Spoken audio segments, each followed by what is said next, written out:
আসসালামু আলাইকুম সুপ্রিয় দর্শক, চলে আসলাম ময়মনসিংহ জেলার বালুকা উপজেলার পাড়াগাঁও গ্রামে একটি খেজুরের বাগানে। এই খেজুরের বাগানটি হচ্ছে মোতালেব ভাইয়ের সৌদি আরবের খেজুরের বাগান। তো অনেক দিন যাবৎ মনের আশা ছিল যে এই বাগানটি সরজমিনে দেখে যাব।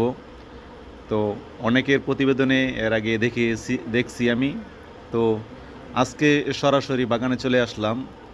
আসার পর সরজমিনে দেখে মনটা অনেকটাই ভরে গেল যে আল্লাহর এক বিশেষ নিয়ামত এই সৌদি আরবের যে খেজুরগুলো দেখতে পারতেছেন, অত্যন্ত সুন্দর এই খেজুরগুলো।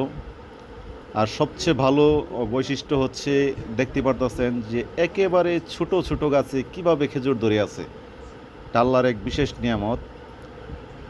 তো আমাদের বাংলাদেশে যদি এই জাতের খেজুরটা প্রচুর পরিমাণ চাষ করা যেত, তাহলে হয়তো বাংলাদেশে যে খেজুরের যে চাহিদাটা ছিল সেটা কিন্তু অনেকটাই কমে যেত। আসলেও যেহেতু এটা অনেক দামি চারা, তাই সবাই এটা সংগ্রহ করতে পারে না। তবে আস্তে আস্তে একটা সময় এই জাতের খেজুরগুলো সারা বাংলাদেশ ছড়িয়ে যাবে।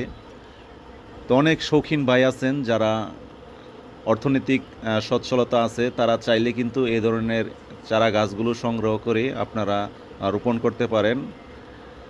এই খেজুরের চাহিদা কিন্তু আপনারা পূরণ করতে পারেন।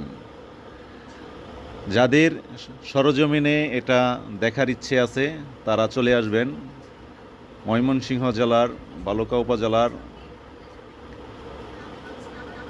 পাড়াগাঁও মোতালেব ভাইয়ের খেজুরের বাগানে।